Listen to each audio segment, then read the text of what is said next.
Once upon a time, before the world was addicted to iPhones and Androids, there was one device that ruled them all: the BlackBerry. Sleek, secure, and powerful, it was more than a phone. It was a symbol of success. Business leaders, celebrities, and even world leaders couldn't live without their BlackBerries. It was nicknamed the Crackberry because people simply couldn't put it down. But behind this meteoric rise was a story of innovation, pride, and ultimately a fall from grace that serves as one of the greatest lessons in tech history. Let's rewind to the mid-1990s. Two Canadian engineers, Mike Lazaridis and Douglas Friedgen, founded a company called Research in Motion RIM in Waterloo, Ontario. At the time, mobile communication was clunky and unreliable. RIM's vision was to make wireless email simple and secure. By 1999, they released the first BlackBerry pager, which allowed users to send and receive emails on the go. That small innovation revolutionized how people communicated. By the early 2000s, BlackBerry had become the phone of choice for business executives. The company's mission was clear: connect professionals securely, efficiently, and reliably.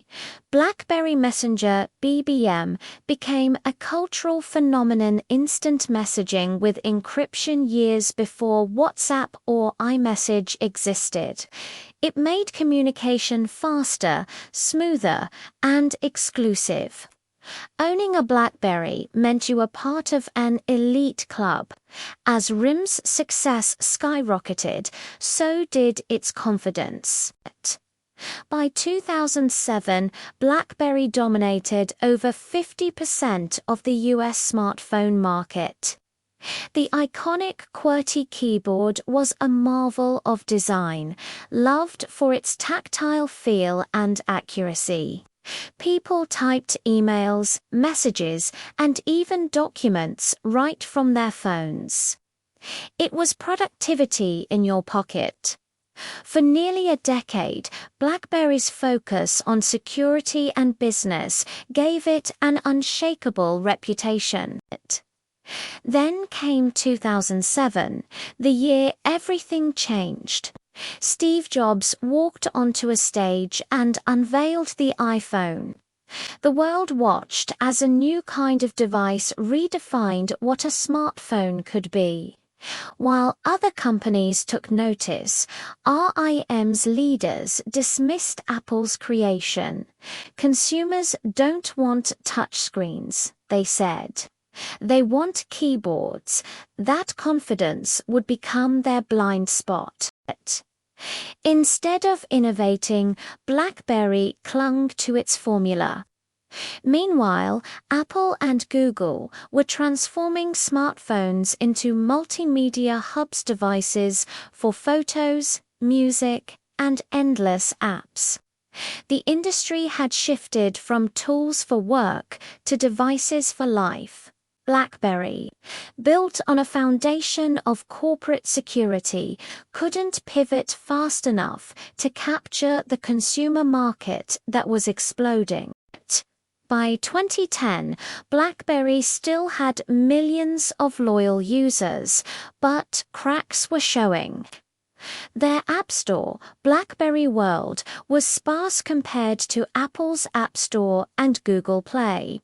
Developers weren't interested in building for a platform that was losing relevance. The once mighty keyboard now felt outdated next to sleek, full-touch screens. And while Apple's iOS and Google's Android kept improving, BlackBerry's software lagged behind, clunky and uninspired. In a desperate attempt to compete, RIM released the BlackBerry Storm, its first touchscreen phone in 2008. But it was plagued by bugs, slow performance, and poor design. The Storm was supposed to be BlackBerry's answer to the iPhone. Instead, it became a symbol of the company's decline. Consumers lost confidence. Investors began to worry. By 2011, the fall was undeniable. RIM's market share plummeted. Internal struggles and leadership conflicts slowed innovation even further. In an attempt to reinvent itself, the company released BlackBerry 10 in 2013, a brand new operating system designed to rival iOS and Android. Technologically, it was impressive, but it came too late. The world had moved on. Apps were now the heartbeat of smartphones, and BlackBerry's platform couldn't keep up. Major apps like Instagram, YouTube, and even Google Maps were either missing or poorly supported. Users migrated to iPhones and Androids in droves. In just a few years, BlackBerry went from being a global leader to an afterthought.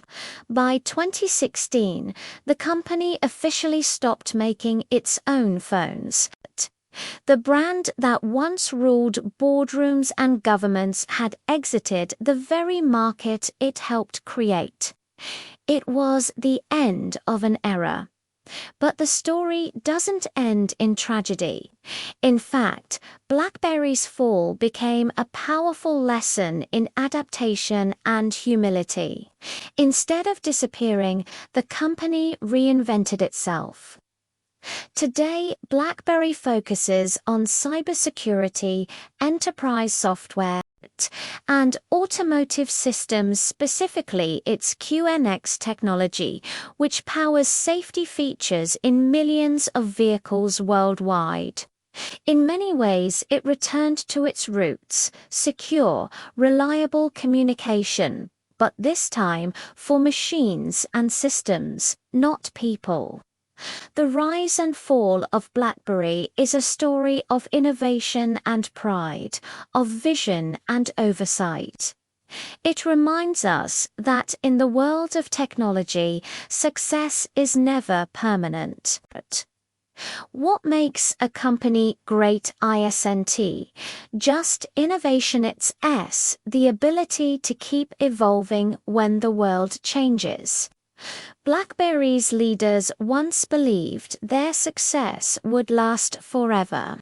But as technology advanced, the company failed to listen to consumers, to the market, and even to their own engineers who saw the shift coming.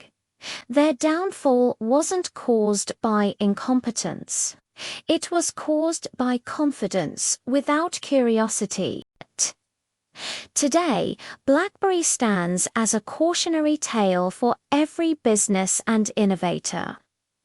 In a world driven by change, the moment you stop adapting is the moment you start falling behind. But it's also a story of redemption, a reminder that failure doesn't have to be final. BlackBerry may have lost its place in our pockets, but it hasn't lost its purpose. It continues to evolve quietly, shaping industries behind the scenes. And perhaps that's the greatest irony of all. While the world forgot BlackBerry, BlackBerry never stopped working.